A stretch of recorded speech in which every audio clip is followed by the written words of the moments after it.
Hi, I'm Kristen Goodwin. On this episode of the Fox News Rundown, President Trump sparking a firestorm of reactions taking to Twitter to ask if the November election should be delayed, citing coronavirus concerns and questioning the integrity of mail-in voting. Fox News Sunday host Chris Wallace shares his thoughts on the motives behind Mr. Trump's controversial tweet, who presumptive Democratic nominee Joe Biden may choose as a running mate, and the passing of former GOP presidential candidate Herman Cain. And with ongoing social distancing mandates, the COVID-19 crisis continues to interfere with many fundamental aspects of religious life. Pastor of First Baptist Church in Dallas and Fox News contributor Robert Jeffress joins the rundown along with Rabbi Shlomo Bregman to discuss the role faith is playing amid the pandemic and the debate over large services being held. Plus commentary by University of California at Berkeley law professor John Yoo. The Fox News Rundown is a daily news podcast where we take a deeper look at the stories important to you. You can subscribe on your favorite podcast player by going to foxnewspodcast.com. I'm Ainsley Earhart. I'm Brett Baer. I'm Katie Pavlich, and this is the Fox News Rundown. Friday, July 31st, 2020. I'm Chris Foster. Fox News Sunday host Chris Wallace says about President Trump's suggestion we delay the election. I think the president is just trying to get people talking about the danger of, or what he thinks the inaccuracy, the possibilities for fraud in mail-in voting. But having said that, he is just going to set people's hair on fire. I'm Jessica Rosenthal. How are you spiritually coping through this pandemic? Many of us have some questions about this virus that maybe only God could answer. This would be a prime time to focus on things that perhaps we should have been focused on more all along. Or to put it more bluntly, this pandemic is a reminder that we need to be prepared for death, and we need to make sure we're in the right relationship with God. And I'm John Yoo. I've got the final word on the Fox News Rundown. It's another week of a lot more coronavirus deaths, layoffs, and word that the American economy shrank more than ever before due to the pandemic. President Trump suggests on Twitter, if it's not safe enough to vote in person, maybe we should delay the election rather than have a lot of what he claims will be fraudulent mail-in voting. The president saying later at the White House, I don't want to delay. I want to have the election. But I also don't want to have to wait for 3 months and then find out that the ballots are all missing and the election doesn't mean anything. That's what's going to happen, Steve. That's common sense. And everyone knows it. Since 1848, the presidential election has been held the first Tuesday after November 1st. And this year, ready or not, that's November 3rd. As for the idea of changing it, first of all, he couldn't do it. The election date is set by a federal law. Chris Wallace is the host of Fox News Sunday. What are the chances Nancy Pelosi is going to delay the election? This would be a bill that would have to get through the House as well as the Senate. And secondly, he could only delay it even if Congress agreed for a month, because the inauguration of January 20th is set in the Constitution. I think the president is just trying to get people talking about the danger of, or what he thinks the inaccuracy, the possibilities for fraud in mail-in voting. But having said that, he is just going to set people's hair on fire. And, Joe Biden in April said, I bet you that President Trump is going to try to find a way to delay the election. And the president came back that same month and said, no, I haven't even thought about it. Tell Joe he can rest easy. I promise you those clips will be played. I just don't understand why the president would want to stoke this brush fire. Well, I guess setting up this complaint that mail-in voting will have been fraudulent, then in a very close election, you could do something like Republican state legislatures can say, hey, this is all too murky. We're going to appoint electors ourselves and throw our electoral votes to President Trump. That's going to end up in the Supreme Court. Yeah. The Supreme Court, of course, just ruled that faithless electors, people that don't vote for the popular vote winner, are not allowed, and they're subject to sanctions. So I don't know. It just strikes me at a time. I find this president what a revelation. curious and turbulent to cover because, sometimes he sticks to the script and he seems to be very conventional and serious. And then he says something like this. I mean, one of the things I wonder, the GDP, the gross domestic product of the country, contracted. Normally it's up 1%, 3%, something like that. It was minus 32%. And you wonder, to what degree was he just trying to get people's minds off that horrible news and the fact that another 1.4 million people applied for new unemployment claims this week and get them talking, the shiny object up in the corner. But it just strikes me as an odd thing to do, and with people questioning this president and, with the divisiveness that he elicits, whether this is helpful to him or not. Well, if that's the case, and it may very well be that it worked, at least with me, I would have started this conversation with the economy, and then he throws this tweet out there, and we're off to the races on that. Now, serious or not, a guy who feels confident in winning doesn't even suggest delaying the election. And there are reports that he's concerned about Texas, that he's basically giving up on Michigan, although he has so much money. I don't know why he just can't compete hard everywhere. And he's also been talking about, he's been conceding, geez, I guess people don't like me, comparing himself to Dr. Anthony Fauci and Joe Biden in the polls. Yeah, a lot of those comments I find odd. And some of them he said in his interview with me at the White House 10 days ago. Look, I don't think there's any doubt he's losing right now. I mean, you look at the national polls, you look at the state polls, and most importantly, you look at the actions, not the words, but the actions. Who's running and campaigning right now like they're ahead, and who's running and campaigning like they're behind. That doesn't mean, we got 90-something days, I think, until the election. Doesn't mean things could change. I mean, one news cycle is an eternity in the world we live in now. 90-plus of them is an eon, but an era. But having said that, I'd say right now there's no question that the president is behind, and he's acting like it. Joe Biden says he'll announce his vice president pick next week. Time to go out and snap up those Biden-Harris bumper stickers, you think, or do we not know? Well, let me give you a piece of information. He's not going to announce it next week. I'm told not to expect it next week, although that Biden did say that. It's probably going to be the week after. Okay. As soon as he said in his Delaware press conference, it's going to be next week, a lot of people in the Democratic Party were saying, wait a minute, that's way too long in advance of the convention. This is kind of a nothing burger anyway. The convention, you want to do everything you can to maintain the suspense and then have the momentum of the announcement and coming just before the convention. So I'm told it'll be the week of the 10th, not the week of the 3rd. As to who it's going to be, I have absolutely no idea, no intelligence, on this subject. And everybody I talk to just doesn't,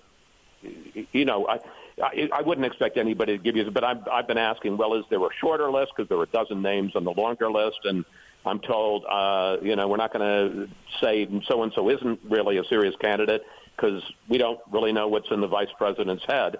I can see strong reasons for Kamala Harris. She's she's an attractive candidate. She's has been able to generate crowds. She represents a state. Actually, he doesn't need to win. If he can't win California, he's going to lose 49 states anyway. But she's you can understand the reasons for her. But do I think she's a shoo-in? Absolutely not. I'm not saying she won't get it, but I wouldn't say that she's the prohibitive favorite at this point. A couple of big House hearings this week seem like blown opportunities to me. You get Attorney General William Barr up there under oath. You get the heads of Facebook, Google, and Amazon up there under oath. And you spend all your time making speeches and just fighting with each other. I didn't learn a thing.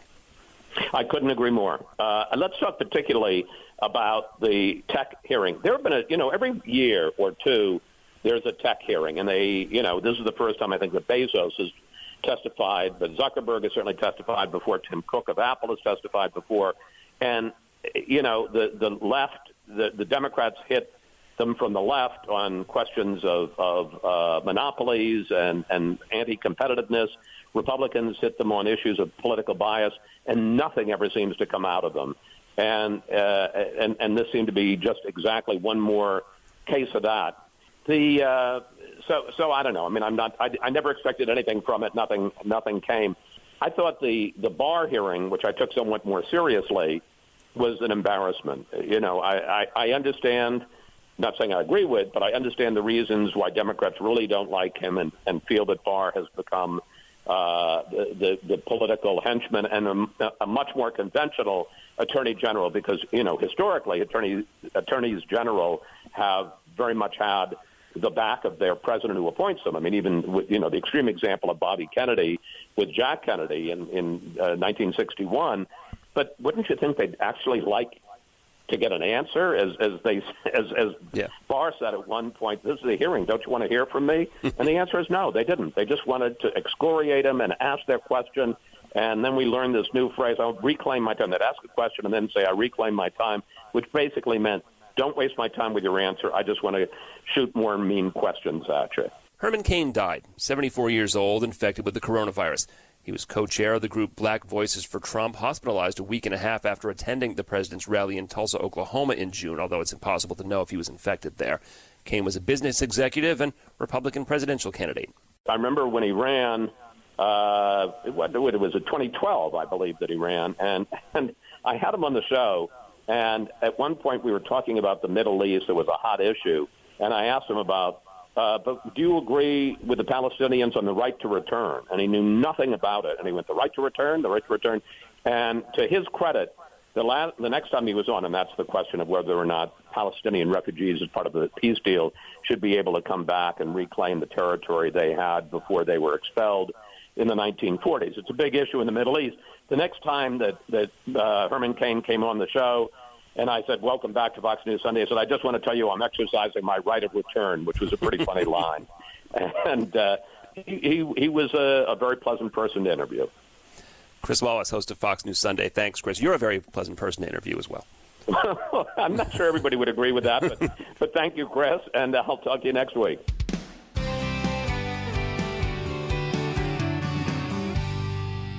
This is John Yoo with your Fox News commentary. Coming up. One recent satirical headline read, Nevada church avoids coronavirus restrictions by installing slot machines. No word on any church actually doing that, but the satire was written shortly after the Supreme Court weighed in on state restrictions on houses of worship during COVID. In a 5-4 ruling, the justices refused to strike down Nevada's 50-person cap on worship. In a dissenting opinion, Justice Samuel Alito wrote he was disappointed by the court's decision, that while there is a constitutional guarantee of the free exercise of religion, it says nothing about the freedom to play craps or blackjack. This wasn't the first case of its kind. In New York, a federal judge ruled against the state's limits on indoor and outdoor services last month. So have judges in Kentucky and North Carolina. But judges in places like California have sided with city and state officials on the church limits. In California, the guidelines also said at churches holding services that singing should be discouraged to limit the spread of the virus. It might not matter much right now. Church and synagogue services are on hold again in most California counties. Some of you may have continued to go to church or synagogue, and some of us have not, depending on where we live and depending on how vulnerable we are to the virus. The limitations have been hard, especially since during a pandemic, one of the things many of us want to do is pray. Well, we've gone through a range of regulations here in Texas, in Dallas County, which is a hot spot. When the pandemic first started, we shut down along with every other venue in the city of Dallas. Robert Jeffress is the pastor at First Baptist Dallas and a Fox News contributor. But then the governor, Greg Abbott, intervened after a period of time in April, and he urged churches to go ahead and open in a safe way. And we started doing that. The governor called me. We talked about the process of reopening for our church. And we said we were going to be a little more cautious and perhaps wait until the first Sunday in June. So we did that. We have opened up. We have about 30% of our capacity right now meeting. We went a little bit over that when the vice president was here on June the 28th. But we continue to host in-person services and also online. Every Sunday, we have several 100,000 people that worship with us online. When the president watched and when the vice president was here, we had over 1 million people watching online. So that's our model right now, both in-house and online worship. So it does sound like there are, you're not at full capacity, and maybe some of those who are more vulnerable or older or have health conditions maybe aren't going. Are you hearing from them? Are they sad? Are they bummed out that they can't go? Yes, I mean, there is a natural instinct, especially among Christians, that in a time of crisis, you gather together. I mean, I remember so well after 9/11, that was on a Tuesday, and the next Sunday, the church I pastored was filled to the brim with people who wanted to be with one another, and yet we can't do that right now. And so those who can't come, they're saddened by it, but they also know this pandemic is going to pass at some point, and they look forward to coming back to worship. For those who maybe actually have the virus or know somebody who's either passed or suffered with it, or maybe even just people who are afraid of the virus, afraid of actually getting it, what do you tell people? I mean, I'm imagining some pastors and rabbis going back in time and saying, what did people tell their congregants, during the bubonic plague? Is there any sort of wisdom about how you counsel people right now? I think one reason this virus has been so troubling to people is it has shattered the illusion that we're in control of our own lives. I remember in the beginning of the year, in January, as I do on every New Year's Day, making a list of all the things I thought I was going to be doing in 2020. And I imagine God was laughing as I made that list, because I ended up doing none of those things. I couldn't foresee what awaited us. And I think there has been a breaking of that illusion that we set our own destiny. But I think that's a good thing as well. And what I say to people who are fearful of the pandemic is, first of all, those of us who value life and say we're pro-life, we ought to be the ones leading the parade to take care of our lives and to prevent the spread of this disease. I think we have a responsibility to do that. But I also try to calm people with the assurance that, look, statistically, you're not going to probably die from this pandemic.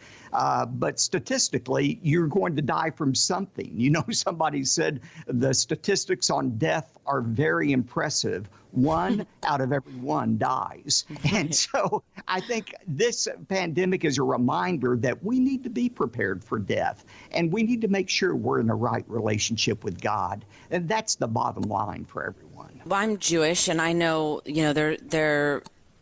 we have conversations about, what this all means, like you were saying, the philosophical, right? And there is sort of this, I don't know if the word apocalypse is too strong, but there's an apocalyptic feeling to, a pandemic, right? When yes. And I don't know if you guys are having that same kind of talk, it feels very big, right? It's not just an individual illness or individual sickness, it's global. What do you tell people about Scripture and what we know about what the Bible tells us about these sort of events, these big events? It's so interesting because a year ago, I began a verse-by-verse study from the book of Revelation, the apocalypse, about the end times. Little did I know when I planned this series that in the middle of that series, we would be going through, the demon hornets or whatever they were. The murder hornets, sure. And all of those things going on. I assure people we are not in the apocalypse right now because, the fact is the Bible and the New Testament give some very specific things that have to happen before those final 7 years of Earth's history. The rapture of the church, the rebuilding of the temple in Jerusalem, the appearance of the Antichrist, and so forth. So we're not there yet. But I think it's a precursor of what the world is going to experience at one time. And the most important thing is, I remember so well, speaking of being Jewish, one of my best friends at Fox News was the late Alan Combs. And Alan was Jewish, and we had many discussions about faith. And he asked me on one of his last programs, he said, "Pastor, do you believe you're going to live to see Jesus coming back again?" And I said, "Alan, you know what? It really isn't that important." And he was surprised. He said, "Why do you say that?" I said, "Because I'm 58 years old, and I know that in the next 30 years, either he's coming or I'm going. But one way or the other, I'm going to meet God, and I better be ready for it." Now, being ready for many means learning, reading, growing. even if you can't go to church, or in Rabbi Shlomo Bregman's case, synagogue. He, like Pastor Jeffress, has noticed a big uptick in online consumption of spiritual material. Everybody is just, I really think, in a mode of pivoting and sincerely trying their best, trying their best to participate, to worship, to feel something, and to remain connected under these super trying times. Rabbi, how have you been touched personally by the virus? I would sort of start with sort of two elements. So number one, my own rabbi, my Rosh Yeshiva, my own personal Torah mentor, was a world-famous Torah sage, passed away of COVID in the beginning of the pandemic. And it was, very shocking, as he was a relatively young man, only in his 50s. But of course, I couldn't go to his funeral. So instead of somebody having tens of thousands of people who would have gone to their funeral, it's on Zoom, and it's his sons and his father there, I believe. So it's just that's been very eerie. Number one. Number two, my wife and I were blessed with a child approximately about 5 months ago, a little girl who was born with a yes. Thank you. I'll take the mazel tov, with a congenital heart defect.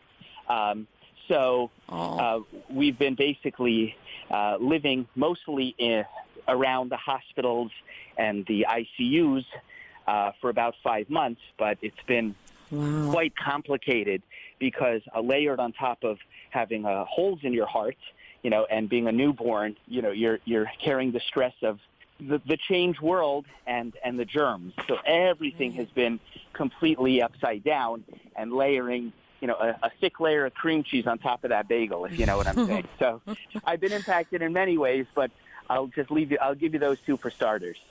Rabbi, and may your daughter, what is her name? Her name is Elisheva.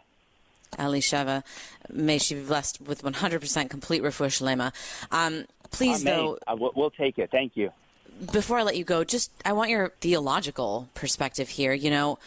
I've had conversations with my friends. I imagine many people who are maybe more observant or find themselves, feel more religious, have had these conversations too about, what does Torah, what does the Bible teach us about not just hardship, but maybe specifically health-related hardships. I know a lot of people right now feel like, this isn't just a personal health hardship, right? This is a pandemic. This is global. What can we take away from the text about this time? Yeah. This is one of the most common questions that rabbis and other faith leaders are being asked at this time of year, and certainly over the last many months. What does this mean? Is the Messiah coming? Is the world coming to an end? What does this mean? I've been advising people that this would be a prime time to focus on things that perhaps we should have been focused on more all along. Connection, planning for the future, flexibility, being flexible with one another, tolerant, a little bit more patient. There's things that, all of us can be working on or should have been working on. We say in Yiddish, there's an expression that Mensch tracht and Gott lacht, which means it's a famous. We find this in many cultures that a person, a man, makes plans and God laughs. Right. So we've been saying that Yiddish expression for hundreds of years, and it's known throughout the world, but we're seeing it now more than ever.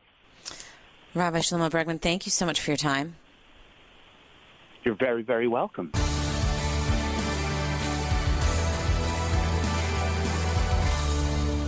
From the Fox News Podcasts Network, download and listen to The Untold Story with Martha McCallum. The host of The Story on Fox News Channel sits down with major newsmakers each week to get their untold story. Subscribe and listen now by going to foxnewspodcasts.com. Rate and review the Fox News Rundown on Apple Podcasts or wherever you listen. And now, some good news with Tonya J. Powers.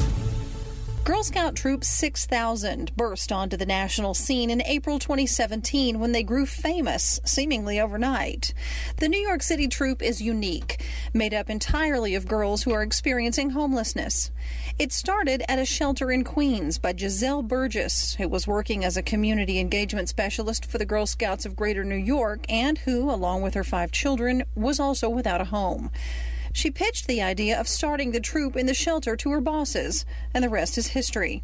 Nikita Stewart is a reporter for the New York Times and wrote the very first story on Troop 6000, the one that went viral.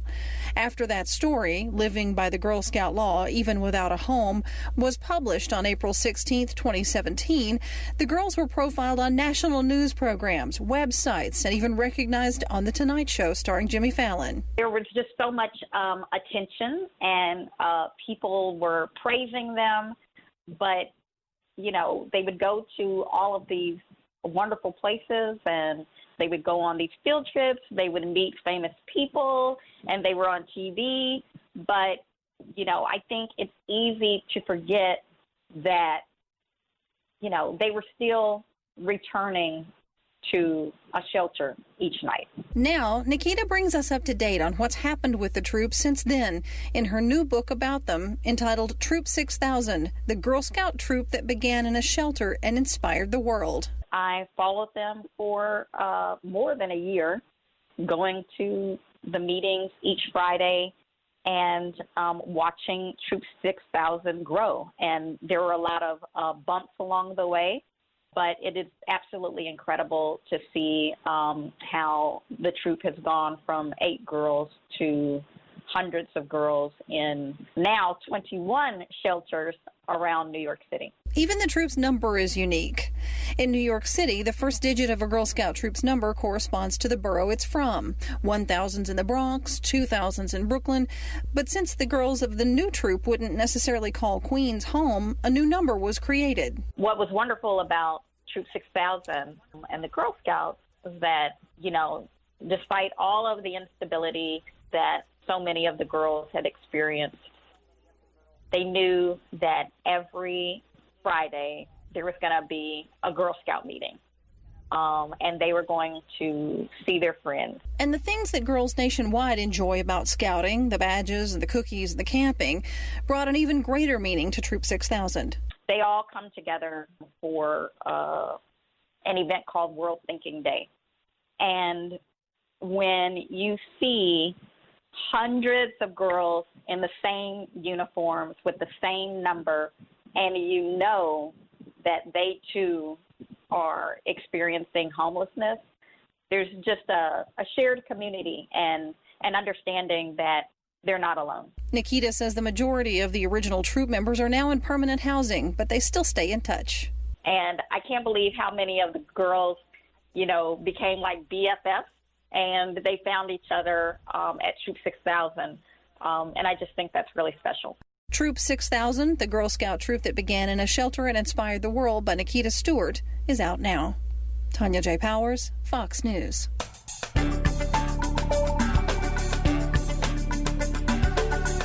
It's time for your Fox News commentary. John Yoo. What's on your mind? Justice Ruth Bader Ginsburg unfortunately announced she is suffering recurrence of cancer, her 5th, and we wish her all the best. If she were to have to step down for medical reasons, there would be an opening on the court, and that should serve as a reminder to conservatives why they supported President Trump in the first place. Many who were wary of Trump in 2016 threw their support behind him because they believed he would appoint conservative judges who would halt the Supreme Court's relentless march to the left. Conservatives, however, may now feel like Charlie Brown trying to kick the football. Even though Trump had the opportunity to nominate Justices Neil Gorsuch and Brett Kavanaugh, the court nevertheless rejected the administration's positions on immigration, gay rights, and abortion this term. To finally give conservatives a robust majority on the Supreme Court, they will have to redouble their efforts in the coming November election. Trump still has every right to trumpet his successes with judicial appointments. After Justice Antonin Scalia's untimely death in February 2016, the court remained divided between 4 liberal justices and 4 conservatives. Central constitutional concerns, including religious freedom, property rights, the death penalty, and gun control remained up for grabs depending on the next president's appointment of Scalia's replacement. But Trump did more than make the same promises of Republicans past. During a critical point in the Republican primary race in 2016, Trump made an unprecedented commitment. Not only would he pick conservative justices, but to prove it, he released a list of at first 10, then 20 names from which he would select Supreme Court justices. No nominee had ever issued a short list of Supreme Court nominees. Many conservatives made peace with Trump because of his promises to appoint a justice like a Scalia or a Clarence Thomas who would overturn Roe versus Wade. On this promise, Trump has come through. In just 2 years, Trump has changed the trajectory of constitutional law. Before the appointments of Gorsuch and Kavanaugh, conservatives and liberals both contended for the fifth vote of Justice Kennedy, whose libertarian instincts had led him to uphold Roe versus Wade and find a constitutional right to gay marriage, but also to uphold affirmative action in college admissions and limit religion in the public square. While the jury may still be out on the appointments, they appear to share a healthy respect for the founders, an interest in the natural law thinking, and a disdain for past Supreme Court precedent. Should Justice Ginsburg or another liberal justice retire, the White House would have the opportunity to cement a more secure sixth justice conservative majority. Trump could set the agenda of constitutional law for the next quarter century. After Justice Kennedy's departure, the most liberal member of the Republican-appointed majority on the court becomes Chief Justice Roberts. Roberts has disappointed conservatives, first in his 2 decisions upholding Obamacare from constitutional and statutory challenges, and then in this term's gay rights, immigration, and abortion decisions. Nevertheless, the Chief Justice has led the court in a more conservative direction, such as restoring limits on the federal government, particularly its powers to spend, regulate commerce, and enforce racial distinctions.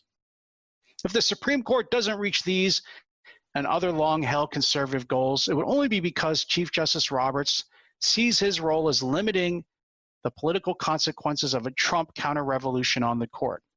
Only by securing another seat on the court will conservatives have a sufficient majority to curtail Chief Justice Roberts' political maneuverings in favor of a constitution of fixed original meaning. This has been John Yoo, law professor at the University of California at Berkeley and the author of Defender-in-Chief, Donald Trump's Fight for Presidential Power. You've been listening to the Fox News Rundown. Stay up to date by subscribing to this podcast at foxnewspodcasts.com. And for up-to-the-minute news, go to foxnews.com. Love Fox News? Click the subscribe button to get more of the news and opinion you trust. And click the Fox News Rundown playlist for the latest episodes.